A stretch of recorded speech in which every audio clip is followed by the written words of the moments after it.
All right. We'll give everybody just a second to come on into the stream. I see those green check marks. We'll let it breathe for one more sec. Boom, boom, boom, boom, boom. And away we go. Maybe. I think we've got all of them, all the check marks coming here. It's All right. All right. should be live on everything in a sec. Yeah, just check. There we go. I see those eyeballs. What is up, Broncos country? Wednesday night, it's MHI. He's Thomas Hall. I am Luke Patterson. We have a ton of news to get to on this busy MHI Broncos Wednesday. But before we do that, Thomas Hall, upset alert in Tampa Bay. Who saw that one coming? I didn't. I was surprised, man, big time. Yeah, it was one of those things when I was checking the scores because I'm out here, I can't really see everything live, so I was just like in shock. I couldn't believe it. So it was great. I mean, they played great. The defense was incredible. So if you were to tell me upset on the road against the Tampa Bay Buccaneers, I would say it's a close game, right? Like we're gonna rob them with a field goal. We're gonna use Will Lutz. Have some news on special teams captain Will Lutz. We'll get to that in a little bit here in the show. But I would think a quick field goal, a quick gimme, and then you get in, you get out. No, we're talking 26-7. One single touchdown scored by a red hot Tampa Bay Buccaneers team. Yep. Mike Evans shut down by Pat Surtain. Riley Moss had the game of his young NFL career, albeit one touchdown scored against the Broncos. We'll get into that here in a little bit. But how about the defense, Tom? They continue to surge. What was it? 7 sacks? 7 sacks, 9 quarterback hits against Baker Mayfield and the Tampa Bay Bucks. We'll talk about Bo. We'll get to Sean Payton and the offense. But, man, I'm a defensive guy. I'm not a Vance Joseph guy. But again, 2 weeks in a row, I'm giving him his flowers here on Wednesday night. I don't know. Maybe Vance wants to slide into Wednesday night MHI. Yeah. I've got one foot on the bandwagon. I've been critical of him since the day they hired him again, and and that performance started to win me over. And the reason was because I think that their 3 cornerbacks they're doing fantastic. And I also believe in the defensive line. I was skeptical with the defensive line when they first started to make it up, but it is so much better than last year. So yeah, I'm starting to buy into Vance Joseph, which is a huge surprise. Me too. I like how you said that, and you did say it over on X. I'll give you your credit before I steal it. That's at Thomas Hall NFL. I'm at Luke Patterson LP. Head on over to X. Follow the mothership at Mile High Huddle and give the pod a follow as well. We need to beef those numbers up at MHI_pod. 1 foot on the bandwagon. I like that. I'm stealing it, and I will never give you credit again. Speaking of credit, he deserves all the credit for these the power rankings. Broncos are rising in the power rankings. You can read it all about it here very shortly, if not now, at milehighhuddle.com by DVA, saying, "What's up, Broncos country?" Make sure you hit that like button on the way in, share on all platforms, and subscribe if you have not done so already. Dylan, I don't know about you, man, but I was a little pissed off watching the game on Sunday, thinking, what did those Denver Broncos fans in Florida, or who made the trip down to Florida, do to deserve a good Broncos game? Because I was sitting right there with KB, with Ron White, with DVA, and we were miserable. We left the game early. I mean, truly a tale of two teams, with the Denver Broncos against the Tampa Bay Buccaneers, and then the Denver Broncos through their first 2 losses of the season. Tom, how impactful was an upset win against an NFC opponent for the Denver Broncos? Well, before I say that, we're having trouble on one of our Facebook streams, so I don't know how to fix it. It's just not coming up. So sorry. If jump over to Mile High Huddle, watch it from there if you want to watch from Facebook instead of the Mile High Huddle podcast stream. So anyway, I think it was a huge win, not necessarily for like standings or ability to get into the playoffs. It was an NFC team. Huge confidence builder. I mean, everybody thought, except for I think Kenny Booker, Keith.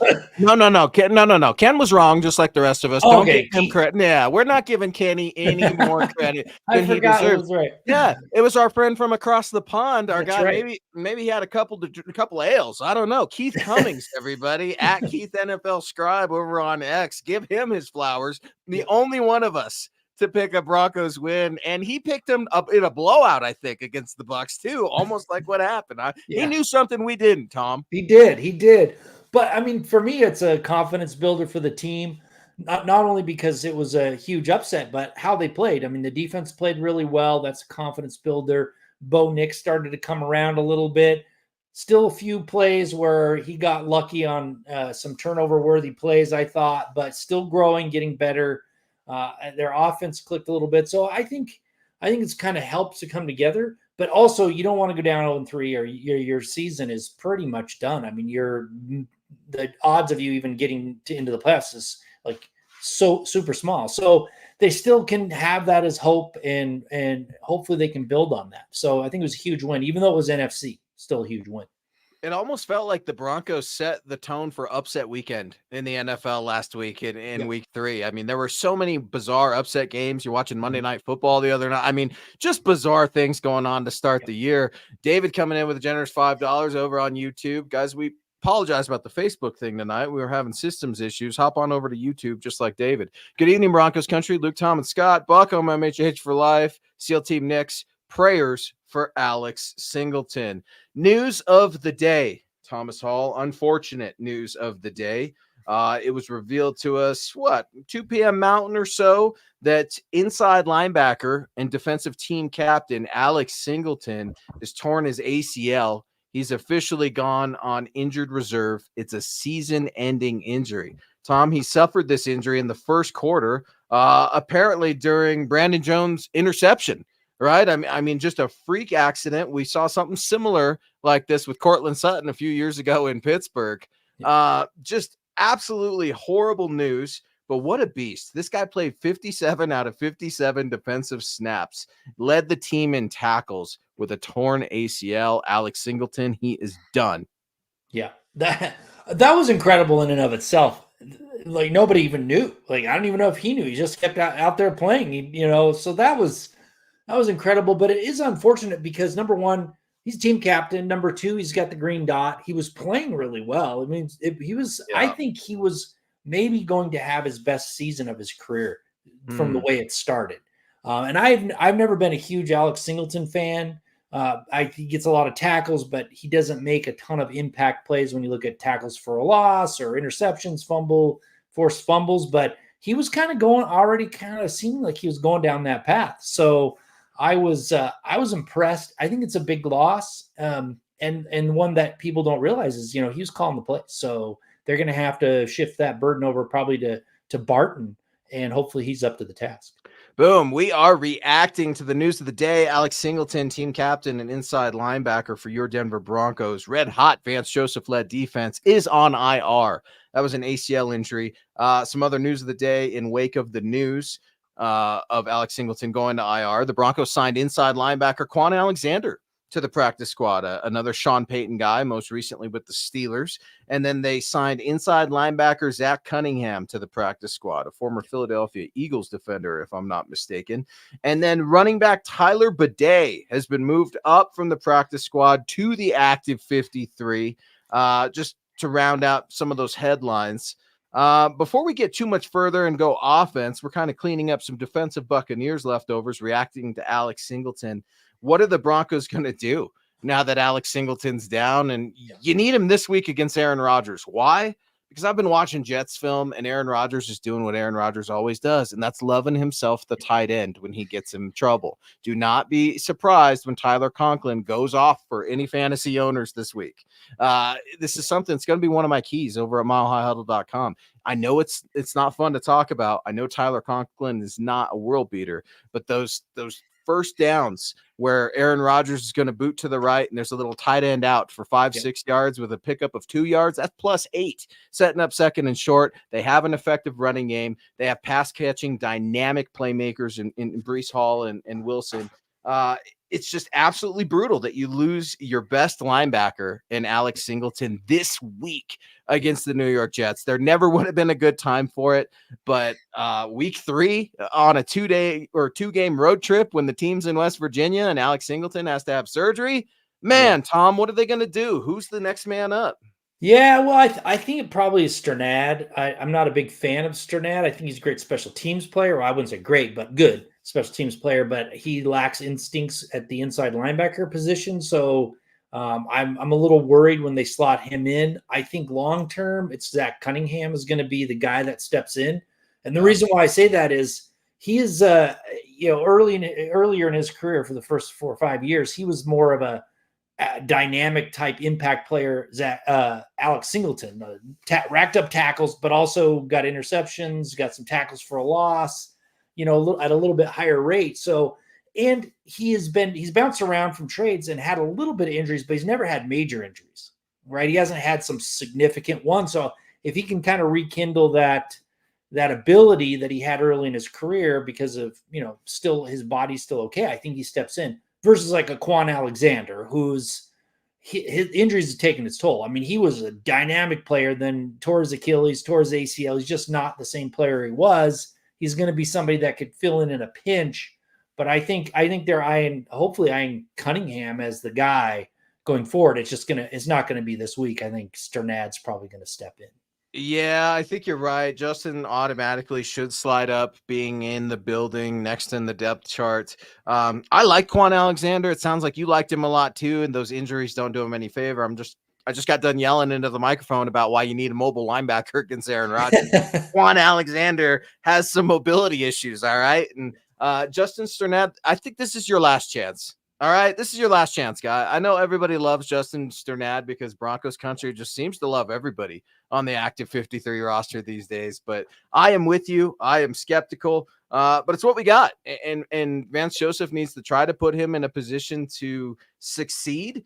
The pass rushers can definitely help with that. Jonathan Cooper, I see you, big dog. Baron Browning continues to, the injury bug with the Broncos and the defense. It just absolutely kills them as Baron Browning or Alex Singleton joins Baron Browning in the injury room now. I mean, it's just absolutely brutal. But DeAndre Tillman, Tom, I didn't see that coming. He just all of a sudden was activated a week ago on our show and activated and 2 sacks, 3 quarterback hits, leading the pass rushing charge. That's something that can affect Aaron Rodgers. That's something that can frustrate him. And we saw Aaron Rodgers look pissed off and frustrated in a win against a terrible New England Patriots team. I want to see what he looks like when things aren't going right, like in San Francisco week 1. I want to see what he looks like, what that frustration looks like, what that drama looks like on the Jets sideline. I mean, right now the Jets are humming, the Broncos are humming. It should be an interesting matchup. Yeah, and I think the Broncos can put some pressure on Aaron Rodgers. I mean, the way they've been playing, my only concern is they're blitzing a ton, and that eventually that will come back to bite you if you're having to blitz to get that pass rush. It can come back to bite you. I mean, Aaron Rodgers is a pretty savvy quarterback who can get the ball out of his hands with we got some dynamic pass catchers out there for the Jets. So I hope they don't have to blitz too much, but they can put some pressure on the way they've been playing. I like what Zach Allen's doing. I really do. Too. And Jonathan Franklin Myers, dude, I didn't think he was going to play because he was in concussion protocol, Tom. I'm like, this is a horrible week to not have John Franklin Myers in a game in which John Franklin Myers is returning to his old team, New York. Maybe you watch out for one of those revenge games. Naj Althoff coming in here with a very generous $19.99 over on YouTube. Thank you, Naj. Really appreciate you. It was awesome getting to wrap football with you the other day. Hey, brothers, any chance they move Browning back to inside linebacker? Well, as you know, Raj, Baron Browning is on the IR list. He was moved about 3 or 4 days ago. I think it was Saturday, actually. I go through my email, having a cold pop with some friends, and then bam, Broncos email with some bad news. Baron Browning went to IR. It was a foot injury. Here's the thing, Naj, I know where Naj is going. He's getting me all riled up on purpose. The Broncos should have never moved Baron Browning to edge. Ever. Nick Kendall and I used to scream about this at each other on a weekly basis, and I was proven right. because Baron Browning hasn't been healthy since they moved him. Where have we seen this before? Maybe in college, where he came from at Ohio freaking State. They did the exact same thing with him, where they're moving him from edge to inside linebacker. Look, I love the guy, but he's not Micah Parsons. Even Micah Parsons, you don't want to be doing that too much because it's inconsistent. The Broncos have ruined Baron Browning, Naj. All right? They ruined him. They didn't need to convert him. How many times have we seen that, Tom? Time and time again, the Broncos get these edge rushers, and then they try to make them linebackers, and it doesn't work out. Or they get these linebackers, and they try to make them edge rushers, it doesn't work out. Oh, I don't know. Drew Sanders, he's hurt right now too, right? Justin Hollins, anybody remember that name? I mean, we could go on, but the Broncos' misuse of Baron Browning, I'm sorry, Baron. Going to IR, I don't think you're going to get paid. I think it's Jonathan Cooper who's eyeing the big payday. His Ohio State teammate, 7th round pick. Baron got picked, what, in the 5th round, Tom? I mean, this is something where Baron's, 3rd round or even more. Premium pick. This is a year where Baron Browning and Jonathan Cooper should be looking at Quinn Miners and Pat Surtain, their draft classmates who just got paid, trying to put that production out there. Baron's dealing with an injured foot, can't do it. Jonathan Cooper, he's putting together some good games. So Naj, keep your eye on number 0, Jonathan Cooper. He needs to continue this level of production if he hopes to be locked down to a team, even if it's Denver, long term. Yeah, and I'm with you. You know, I think they should have kept him inside linebacker. I don't know if his body is really built to hold up against those big offensive tackles, every play. Where if he can play in space a little bit more and move to the ball, he might be able to hold up a little bit better, but we'll never know. I mean, he's not getting moved back to inside linebacker. He's probably going to, these injuries and the moves have cost him from getting that big payday. Hopefully he can come back, but it's just one of those things that Browning's just kind of got the short end of the stick, so to speak, when it comes to playing in the NFL. Yeah, and I mean, it's a tough spot to be in, and I don't fault Baron, Naj. I like Baron too, man, just like you. The guy is, when you're dynamic and you have the ability to play more than one position like that, that means you're a damn good athlete. But I think Baron Browning's a damn good football player. Naj, I fell in love with him at my first Senior Bowl, okay? I like to say I discovered him, Cooper, Quinn Miners, all the successful Broncos draft picks, and none of the failed ones ever. I always pass on those guys. But no, man, it's unfortunate timing. And Jonathan Cooper definitely needs to figure it out as well. I mean, you're doing well. You need to keep going. It's all about the consistency here in the league. Naj, I really, really appreciate it. There was a comment in here. I gotta hit it. It was for you, Tom. And it was talking. Yeah. It was for you. I can't. There we go. Joey coming over on Facebook. We got Facebook up and running. What's up, Joey? I am concerned that Tom doesn't have his fedora. Tom Nalen to the Hall of Fame. That's right. Tom, what can you tell us about Broncos getting in the Hall of Fame in this next class? Are we going to do it, and who's it going to be?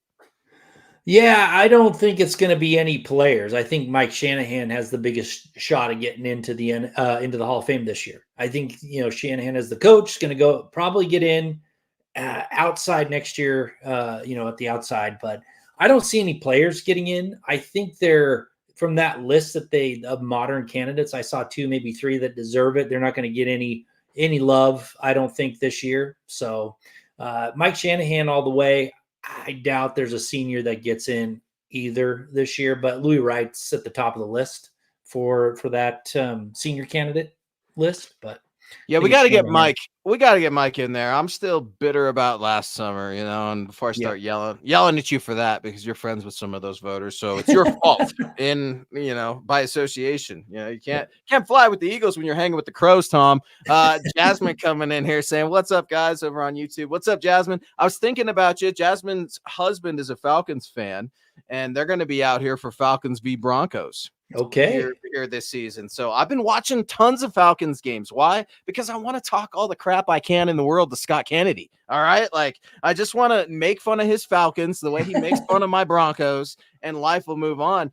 Listen, I'm seeing Justin Simmons continue to intercept Pat Mahomes for the Atlanta Falcons. And it made me think, hot damn, Brandon Jones, it was a good week for you to burst onto the scene, because Broncos country has been missing Justin Simmons. And in the nick of time, Brandon Jones shows up in Tampa Bay, gets an interception, a fumble recovery, was the 3rd leading tackler of the game. He was a very underwhelming signing for me, Yep. Tom, but Me too. I liked what I saw from Brandon Jones against the Tampa Bay Buccaneers. You're going to need a solid performance between him and PJ Locke and that defensive secondary against Aaron Rodgers this Sunday. Yeah, I was underwhelmed with it as well, that signing, but he stepped up last week and he needs to do it again. For me, it's the secondary is the three cornerbacks. Man, they are playing so well. And if they can Pastertan, Riley Moss, McMillan, boom, Jaquan, baby, Jaquan. Yeah, they are playing so well. If they can get a solid play out of their safeties too, and it doesn't have to be elite like these three are playing, but solid. This is going to be a tough secondary, and the way that the pass rush has been generating pressure and getting to the quarterback helps out so much more. So if they can continue to do that, I'm buying this Vance Joseph defense. I can't believe I'm saying it. I'm like, I'm going to be on board. No. We're going to do the one. We're going to do the 1 foot on the door as long as we can. I like that. Exactly. I'm right there. But together we have 2 feet on the bus. But we can always, run off if we need to. That's right. You're exactly right, Tom. I mean, that's Riley Moss. I know how much you love Pro Football Focus. Highest graded corner in week 3. It always cracks me up with the PFF zealots, and I like to text some of our guys, and give them hell over on our private text line or in Slack. And I'm like, man, you guys are touting Riley Moss being the highest graded cornerback in week 3, but then you're all upset when PFF doesn't give Jonathan Cooper a good grade or something like that. The grades are very, I don't know how much content there is. Are they subjective? They don't feel objective at times. Yeah. I really don't care. How about that? I don't care about player grades. I care about wins and losses. And I'm trying to figure out, was this team win against the Tampa Bay Buccaneers a combination of coaching, preparation, and execution? Or were these players just out there all for some reason balling out together? I mean, to have an offensive line, Tom, now we're going to go offense a little bit. Offensive line kept Bo Nix pretty clean. 0 sacks. Your guy, Alex Palczewski, at right tackle, made his first career start. Broncos O-line looked completely different, and there was only one guy missing, Mike McGlinchey. Yeah. No, Palczewski did great. I thought he had great pass protection, was a key blocker on some of those runs, so I really, really liked it. But from my perspective, they executed well. They were able to get the ball downfield on pass plays, which opened up those screens that they ran too much of early on that weren't tricking anybody. Well, now that they got the defense kind of on their heels a little bit, they're able to run those screens and get some yardage. And that's what I saw. The execution down the field was much better by the wide receivers. And that's what kind of opened it up. I don't think they were doing, they didn't change their whole game, their playbook or game plan. It was a similar game plan. It's just that opened up other things. The running game still's atrocious. I mean, it's still not very good. They need to get a better running game if they want to do something. But yeah, execution was much better. Bo Nix improved. I would say when I watched it, he had 2 interceptions that were kind of dropped. And he's lucky they called a flag on that offsides because he tossed that ball. It was basically a fumble so he needs to clean that stuff up. He knew he had it. Yeah, he must have known, but if he can clean that stuff up a little bit, that's going to be a huge improvement because the other parts of his game where he was doing quite well. I was impressed. I was impressed with his pocket presence. Yeah. I was impressed with how he was able to get out of the pocket and move without taking a sack. So, I mean, it was a great game, well executed all around. I thought for the most part, offense and the defense was, like we talked about, played really, really well. Yeah, it's so funny you mentioned that. There could have been some turnovers. You're exactly right. And there are tons of area of improvement for Bo Nix. That is, I am with you 100%. By no means has Bo arrived. Why do I say that?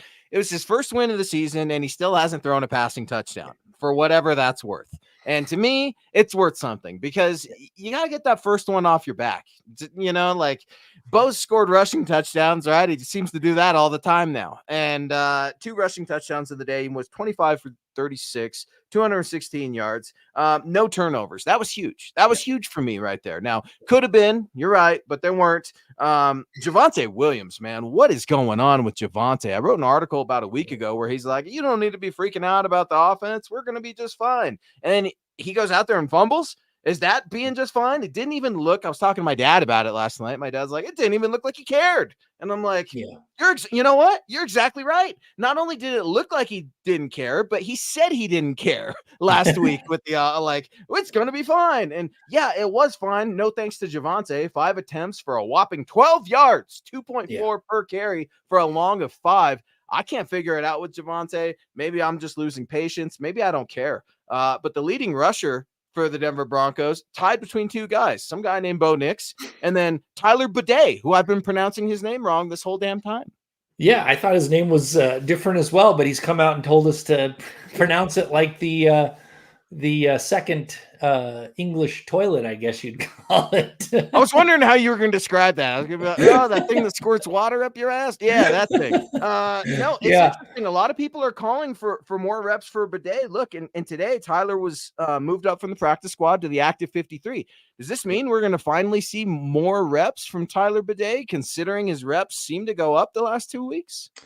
Yeah, I mean, he's the only one that's really producing out there, so why not give it to him until he can't? That's the philosophy I think they should have. They obviously can't get Javonte Williams going, and McLaughlin has been, not great, especially running between the tackles. So why not try somebody else and see what happens? So that's my feeling. I know Williams should be the number 1 back, but he's not running like the number 1 back. And if he had fumbled, but had been churning out tons of yards and everything, then okay, you give him another chance, but he's not getting any yards. And that could have cost them the game. That was could have been a big momentum changer. Luckily it wasn't, but it could have went, and they could have ended up losing that game based on that one play. And you can't have it, especially for someone who's struggling to get more than a couple yards per carry. Well, and you're a veteran. You're the veteran back of the freaking running back room, Javonte. You don't have Samaje Perine here anymore, right? Like, this is you. It's you, Jaleel, and Tyler Beatty right now. And Jaleel McLaughlin, I continue to stand on the hill that they're misusing the guy. You try to make him a between the tackles runner. It's not going to happen, Sean. All right. Like, we got to stop it. I'm sorry. Javonte's not that guy. I don't know if Tyler Bidet's that guy. Let's give it a shot because he's giving it hell. 9 rushes for 70 yards, averaging 7.8 yards a pop with that long of 43 for Tyler Bidet. I'd like to see more of that, but here's where I got to give Jaleel credit.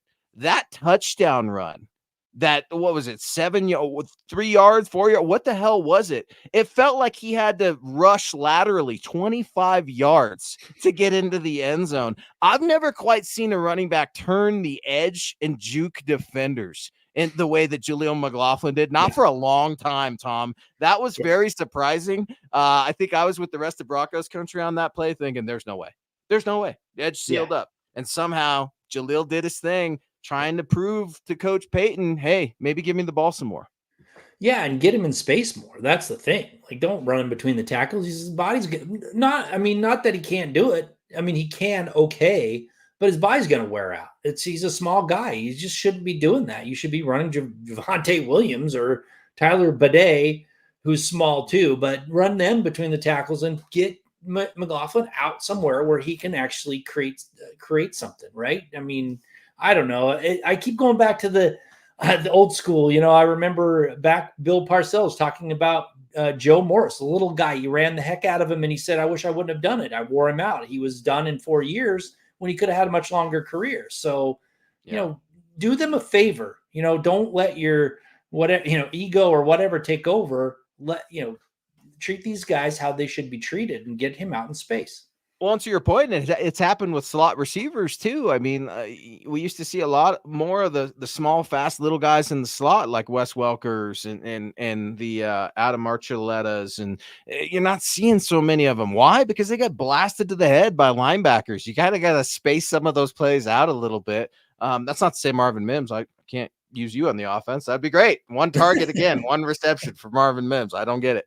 Pro 16 coming in here. Appreciate you on YouTube. What are people going to say when the Broncos beat the Jets? Bo Nix will have 2 passing touchdowns this week. He just keeps getting better and better. 27-23 Denver Broncos. Wow, man, that's a hot take if I've ever seen one. 2 passing touchdowns. We're searching for 1. Obviously the goal is to outscore the other team. I don't think Bo and Sean are sitting in West Virginia, right, singing Country Roads right now, saying, we're going to get that damn passing touchdown this week, and then we're going to kick field goals with our team captain and AFC Special Teams Player of the Week, Will Lutz. He officially got the nod today, AFC Special Teams Player of the Week. He was perfect in the Bucs game, just like he's been perfect all season. Scored 14 points, Will Lutz, against the Tampa Bay Bucs, 4 for 4 in field goals, 2 for 2 in PATs. He has not missed a field goal since December 31st, 2023. So nice. Pro 16, I agree with you. I think Bo Nix is going to get a passing touchdown. Just 1, though. I'm not willing to put a prediction out just yet, Tom. Maybe you are. I'm not there yet. I'm still working on my keys to victory. I got 2 out of the 3 right now, but I'm working on the Broncos offense as we speak. Look, I know it's kind of a goofy award, Special Teams Player of the Week, when it's not like a returner, right? When it's not Marvin Mims, when it's just the kicker. This kicker, just the kicker, is 100% this year. He hasn't missed. We're going to need those field goals. Sean, I'm going to need you to show some responsible play calling and not wanting to go for it on every 4th down this week, because I feel like Coach is going to want to do it, Sean.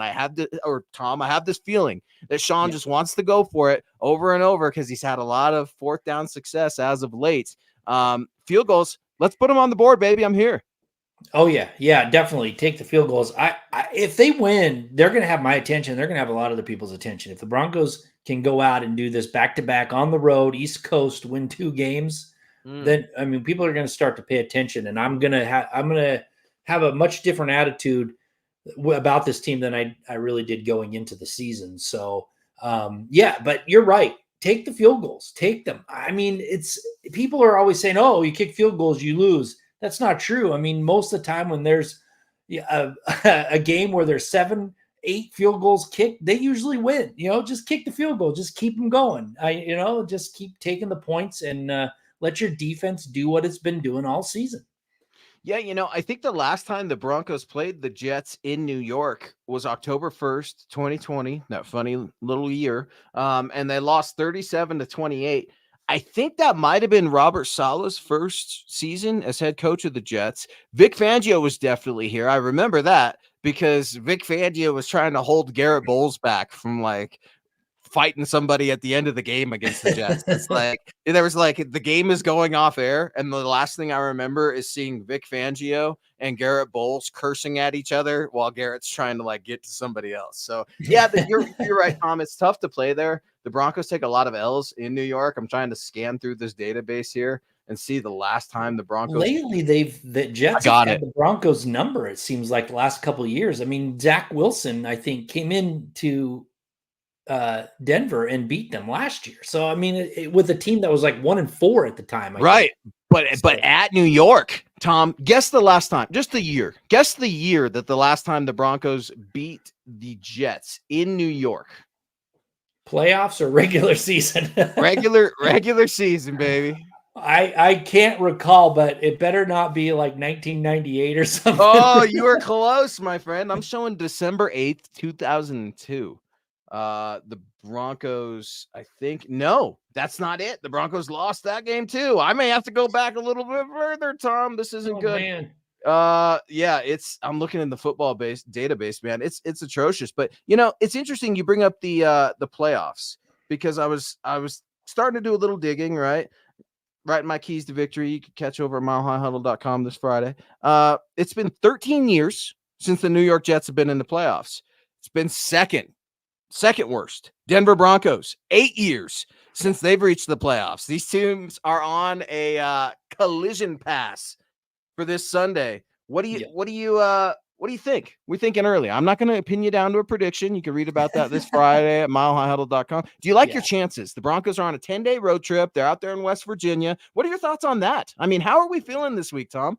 Well, I'm kind of glad that they're staying out there. They're traveling back and forth. It's just, I'll say it's tough to win on the road in the NFL. It just is especially for a young team that's still trying to figure it out. They put together a great game on this last Sunday, but it's hard to win on the road, and to do it back to back on the East Coast is going to be very difficult for them to come out with a win. I mean, it's not just because the Broncos aren't a great team or anything. It's hard for even good teams to do that kind of road schedule in 2 weeks in a row. So if they are able to do it, that's why I said I'm going to have a different attitude with this team.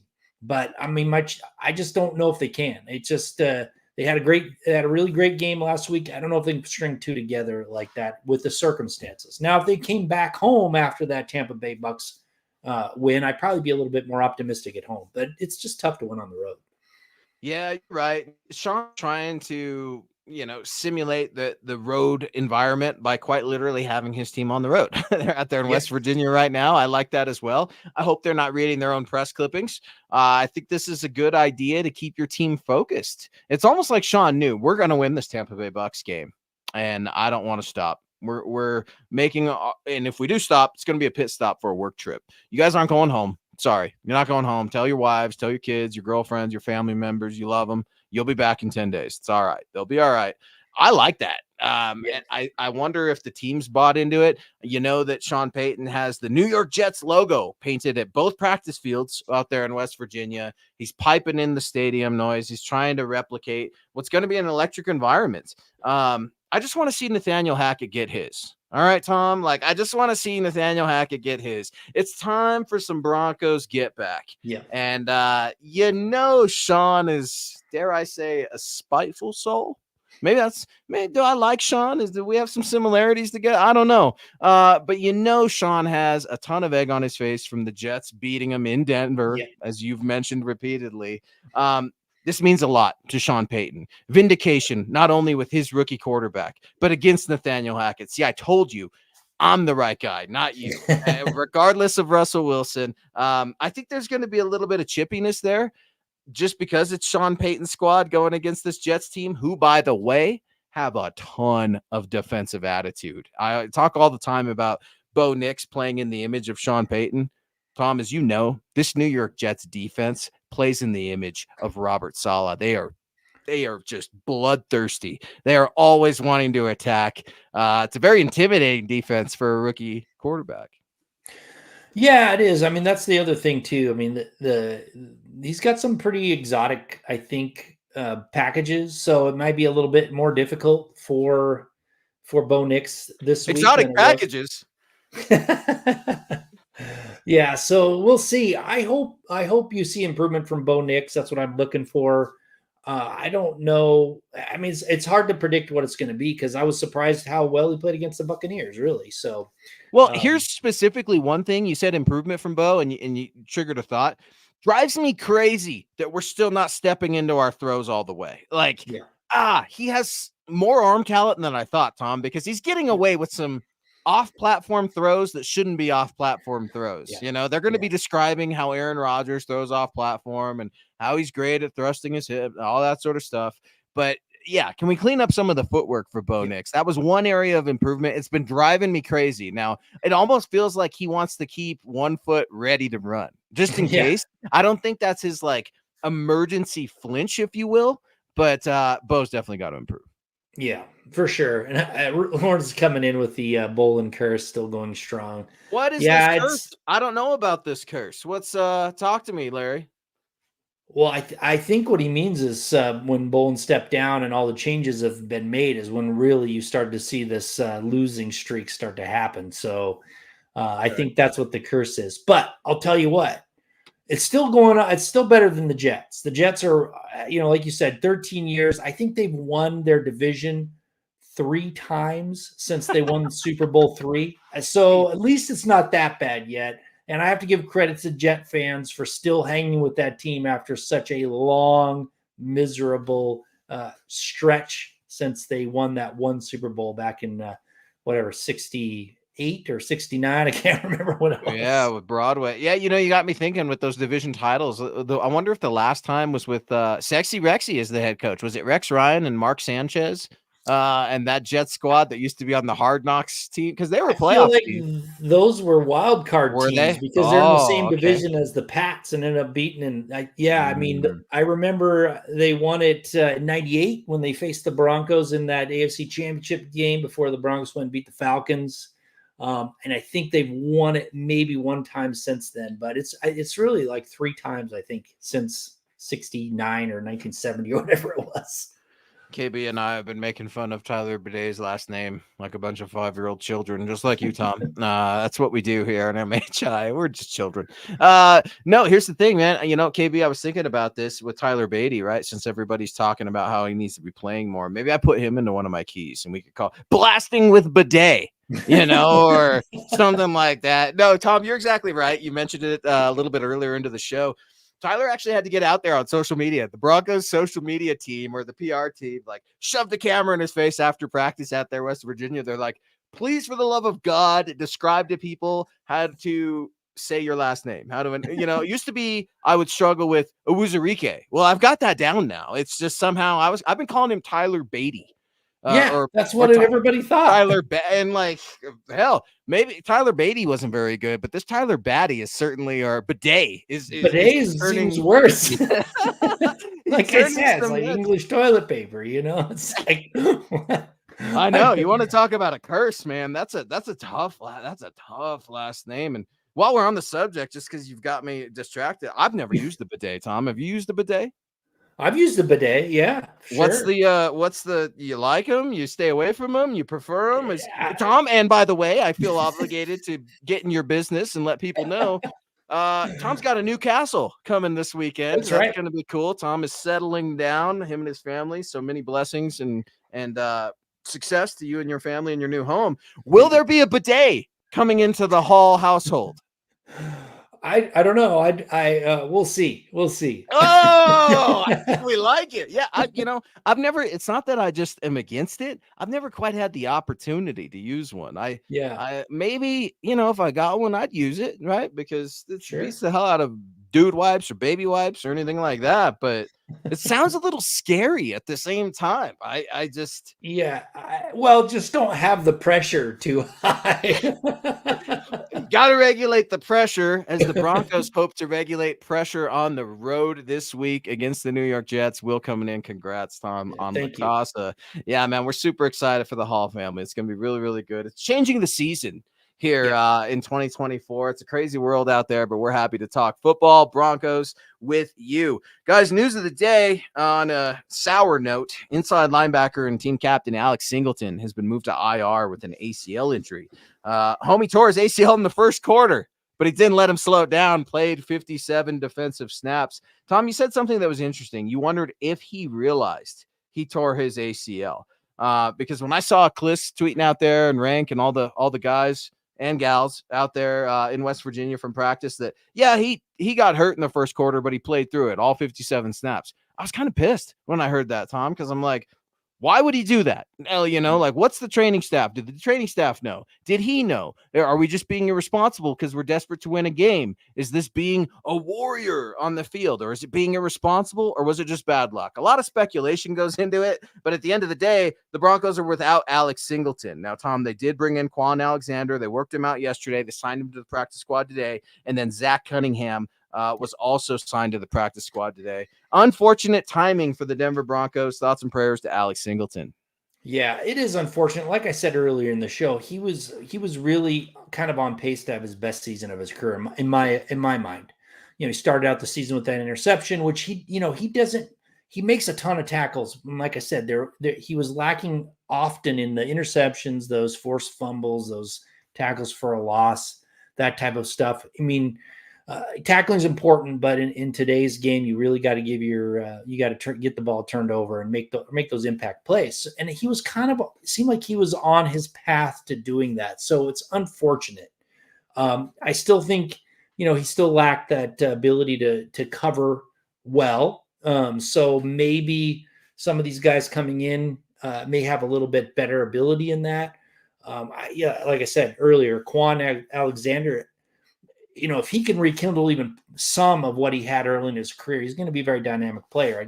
I think the injuries took its toll. So, well, you're exactly right. And how do you supplement it, right? Because you don't ask your pass rushers who are finally doing very well to drop back into coverage. It's something I know you don't like them doing. I can't stand it when they do it. Hell, they got 7 sacks and 9 quarterback hits on freaking Baker Mayfield and the red hot Tampa Bay Bucks last week. All right. So you want those guys screaming into the offensive backfield for Aaron Rodgers. How do you supplement your best tackler on the entire football team? Well, you're going to have to get those nickelbacks in there who are good at tackling, like a Jaquan McMillan, right? If you don't want to drop your pass rushers back, you're going to be looking at some of these guys. You're going to see Kristen Welch a lot more. He's going to get some playing time. I know it's opposite inside back with Cody Barton, but the nickelbacks have to show up, and that's Jaquan McMillan, the safeties, PJ Locke, JL Skinner. What's going on with JL Skinner? Let me look at my injury report because I thought he's still hurt. Today. Okay. Yeah. That's no good. Yeah. Well, I mean, he was, his impact's been on special teams more than really out there on the defense from my perspective, but that's still important. I'm not saying it's not important. So you're going to need everybody, because if you got Jaquan McMillan trying to tackle, running backs, maybe we get hurt there, and then you're going to need somebody else to come up. And you're exactly right, Tom. JL Skinner did not practice today, still out with an ankle. Nate Atkins, tight end, right? Shoulder, he was limited at practice. And then Josh Reynolds, he's still fighting through that Achilles. He was limited at practice as well. Yeah.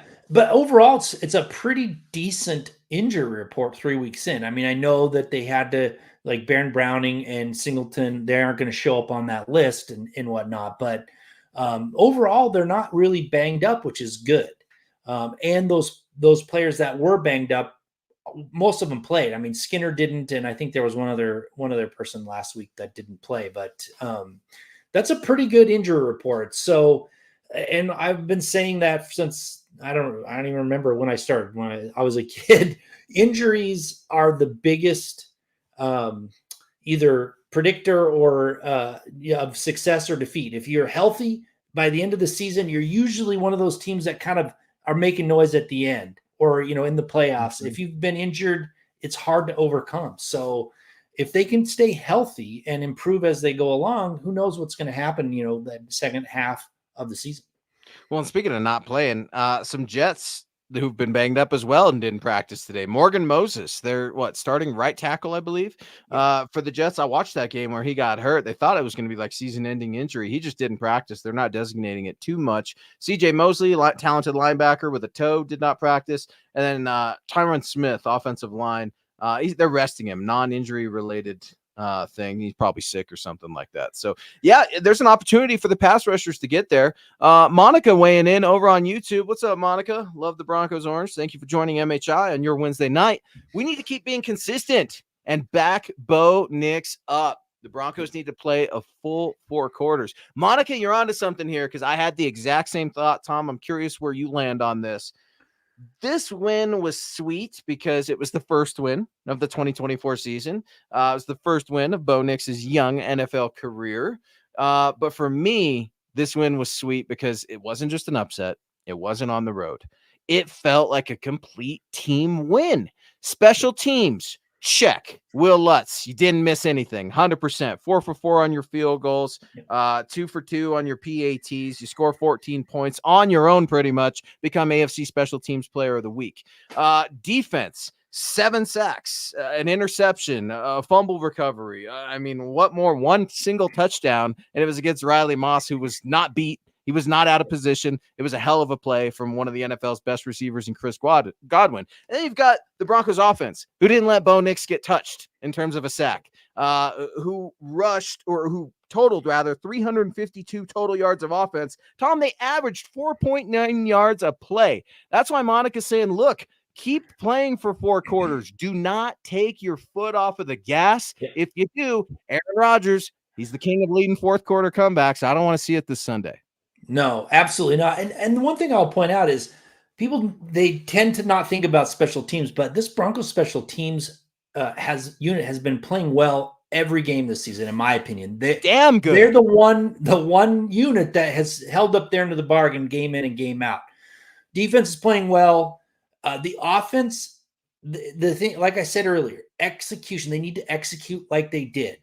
I think the one part of this offense that still is going to hurt them is they cannot get a good running game going, and that they can't get it going early. I know Tyler Bidet had that big run, which makes it look better, and Bo Nix had some big scrambles, but they have got to figure out how to get this running game going. But if they can execute like they did down the field, the way they were, that opens up that offense so much more. And so I think the offense still has a lot of work to do. And I know we're riding high on this Bucks win. I think that we can look at a lot of positives, but there's also a lot of things that they have to work on offense if they're going to hold up their end of the bargain, which the special teams and defensive units have been doing quite well. Well, and you talk about running the ball, and here's just the fact. Sean Payton, he still hasn't committed to running the ball, in my opinion. Yeah. And what do I mean by that? Well, Sean doesn't have a single rusher over 11 carries, including Bo Nix, the last 3 weeks. That's a problem. I go back and look, I've told you I kind of root for the Niners when the Broncos are playing. I know you can't stand it. It's the Kyle Shanahan, John Lynch thing. I know you can't stand it. No, it's all goes back to the 55-10 Super Bowl that I had to suffer through. So I can't. I didn't have to do that, so I'm able to ignore it and pretend like it didn't happen, right? And my millennial ignorance, if you will. But no, look, I go back to the Niners and how they beat the Jets, and Kyle Shanahan likes to run the ball. His lead back had 28 attempts, all right? And Sean can't get these running backs to 12, to 13. I mean, you have to do it. You're right. He showed a commitment to it in the fact that he wasn't willing to abandon it after 6 carries. Bo Nix padded those rushing stats, folks. He's been doing it, and I want him to keep doing it. The nice thing about Bo is he's a smart runner. What do I mean by that? He's not going to lower his shoulder and try to fight for extra yards. He knows when to slide, and he knows when to aim for the sideline. And I absolutely love it because it's going to keep him alive in this league, and it's going to keep the Broncos limited with turnovers. But speaking of turnovers, man, how about turning over the globe? Malcolm Brown coming in here, man, from the Philippines. I definitely want to rep you and your Broncos love out there in the Philippines. That's awesome. I'm not going to try to pronounce that territory or that town because I'll absolutely butcher it, Malcolm. But huge Mile High salute to you from Broncos country out there in the Philippines. That's absolutely awesome. Quentin coming in. Good evening, everybody. It's MHI Wednesday night as we're in our final segment of the show. Broncos country, we are reacting to the news, of course, that Alex Singleton is done for the season, Todd. He tore his ACL in the first quarter on that interception from Brandon Jones. He ended up playing all 57 defensive snaps, an absolute beast. He led the team in tackles. Just dad. I don't know if he's a dad, but that's like dad strength, right? He's just old man YMCA basketball game out there beating all the young bucks, even while he's beat up. So it's really brutal. Obviously, Quan Alexander comes in today on the practice squad. Zach Cunningham come in on the practice squad, a couple of linebackers. And then Tyler Bidet has earned himself another rep, or another game rather, on the active 53. That news was announced today right before we got on the show as well. The Broncos are in West Virginia as we speak, prepping for a Sunday game, 11 a.m. Mountain. You're going to get this one, right, Tom, out there on the East Coast, baby. You should be getting Jets v. Broncos, right? It depends. It depends on, I might actually, because we will be in our new house and we'll be close to the Jets. I'll have to check out. I'll check it out. If the Pats are playing at that time, that usually kills it for the AFC for me. But it'll be great. I hope so, because I have to go back and watch the replay, and I hate it because I'm busy, So I'm like, I got to get this replay in, and so it'll be nice if it's live. I'd love to watch it. It's funny that you're bringing up the replay because just like you, I go back and I rewatch the games and I chart, and it's always so much fun to do in the wins. It's never fun to do on the losses, right? I used to do it 3 times. I can only do it about twice now per game because I just don't have the stomach lately. But if we keep stacking these wins up, it makes film review fun. It makes the podcast even funner. It makes writing my takeaways fun, my keys. I like to take some credit for last week's win, even though I didn't pick the Broncos to win in Tampa. You know why, Tom? Because they followed all 3 of my keys to victory. And I want you all to read them about milehighhuddle.com this week against the Jets. Should be up on Friday. Look, it was really simple, man. You got to bruise and batter Baker Mayfield, check. 7 Yep. sacks, 9 quarterback hits. Pat Surtain absolutely shut down Mike Evans, who's dealing with a knee injury. I don't want to hear anything about, oh, Mike was hurt and that's why. Yeah. No, PS2 has been shutting people down. Riley Moss has been shutting people down. I know they got a 5-yard touchdown on him. Chris Godwin, calm down. It happens. But it's just, and Sean, he kept it simple. It was keep it simple, Sean. And a lot of people say keep it simple, stupid. I don't think Sean Payton's stupid. I think sometimes his arrogance gets in his own way, doesn't it, for all of us at certain times in our life? But it ultimately felt to me, Tom, like the handcuffs were taken off of Bo. Like, let's go play loose. Let's go have fun. If the team knew, the Broncos knew, Tom, as soon as they stepped on the field to warm up, they were going to win that damn football game. When was the last time that team did that? I mean, that to me, I know it's early. I know I'm riding high, but it felt like a transformational moment. Yeah, I mean, like I said earlier, it's a confidence builder for sure. Now, it's a young team; they're going to have their ups and downs. But I was now. I'm like I said earlier. I'm like got one foot on the Vance Joseph bandwagon. I'm kind of excited. I think that the problem with the offense has been the lack of the running game and the poor execution. They were able to execute in the passing game, and that's what helped so much with the play call. Same plays, just able to do it at different times when they're more impactful. And that's my takeaway from it. So if Bo Nix can continue to improve, get those touchdown passes, get at least one, I think we're going to start to get a little bit more confidence in the offense. And as long as everybody stays healthy on the defensive side of the ball, I think then the offense is going to start to tip and do their end of the bargain a little bit more.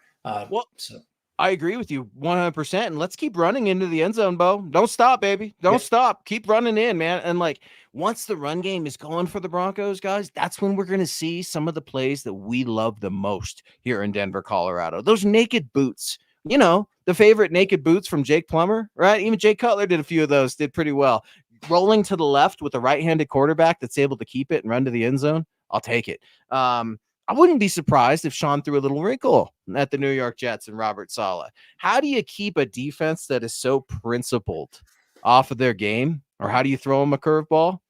Maybe you run an option offense for a couple plays. What does that look like? How principled is your defensive end going to be, Robert Saleh? How good are those linebackers going to be at keeping contain on the edge? I want to see, maybe you go that way. Maybe I know somebody suggested Wildcat last week. Don't be surprised if you see something crazy from the mind of Sean Payton. Remember, it's only crazy if it works. Dan Hall coming in over on Facebook. I'm in Rhode Island, and it does show we're getting the Broncos versus Jets over on CBS, man. I'm super pumped for the East Coast Orange to be watching those Broncos against the New York Jets. Look at this guy, man. He's going to get me in trouble. KB, hopefully Bidet makes a splash in this week's game. That's even better than blasting with Bidet, KB. And I'm telling you, you retweet this over on X with the picture of him or the video of him saying his last name. You're going to go viral, bro. And I'll be sure to get at you, KB, because that's good, man. I'm a sucker for immaturity, puns, and words. You had me at Bidet. Yeah, that was a good one, man. I always like when I watch or look at social media and they come up with these things that make me laugh. I'm like, it's like, how do they come up with some of this stuff? Like some of these things that they put together, or they're like, somebody's wearing a goofy hat and they like find a movie with the guy with the same goofy hat or something. And I just make a comment and I'm like, these are funny. So that was a great one, man. KB, that was awesome. You know who got me today? It was Perna. Perna got me today. Perna gets me a lot of times, but when he was talking about Riley Moss and he took a picture of just a corner of the room that was white, like, dude, Perna absolutely killed me, trolling all of us, including Riley Moss, PFF's highest graded week 3 cornerback. And we have a lot of fun here on MHI, guys. You can catch us every Wednesday night at 6 p.m. Mountain. He is Thomas Hall at Thomas Hall NFL. Yours truly at Luke Patterson LP. We got a couple minutes left in the show.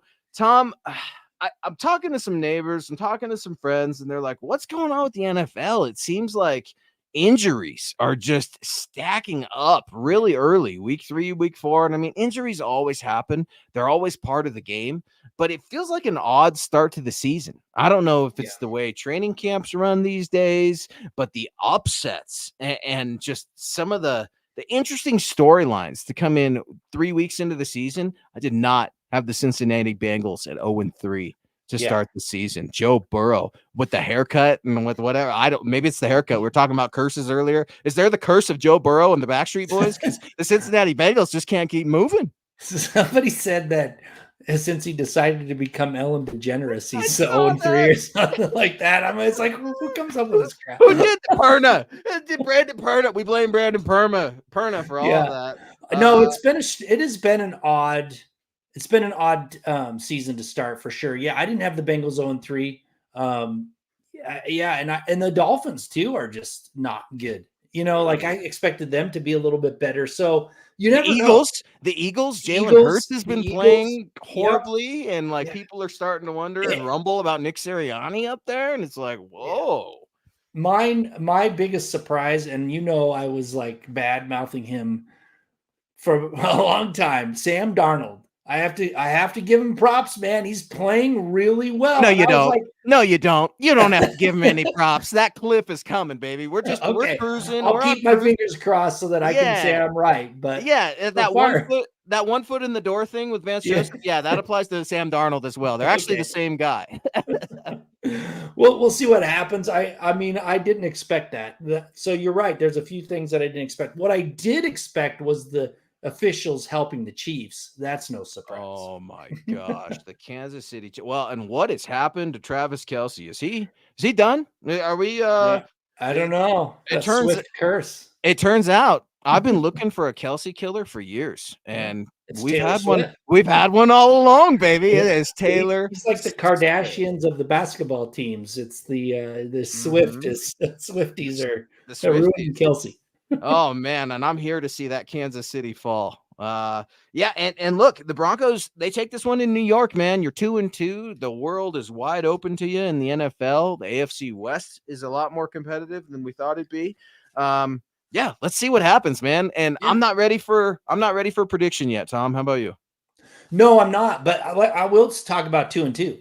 If they come back 2-2, winning 2 on the road, the way on the East Coast, you've got Herbert in a walking boot with the Chargers. You look like you've got a mess again starting to happen in Las Vegas. Love it. Those are winnable games, so let's I mean, if they come back 2-2, I'm much more hyped up for this game, but I'll give you my initial thought. It's hard to win 2 on the road the way they have to do it, even if they're a good team. So it's going to be a tough task.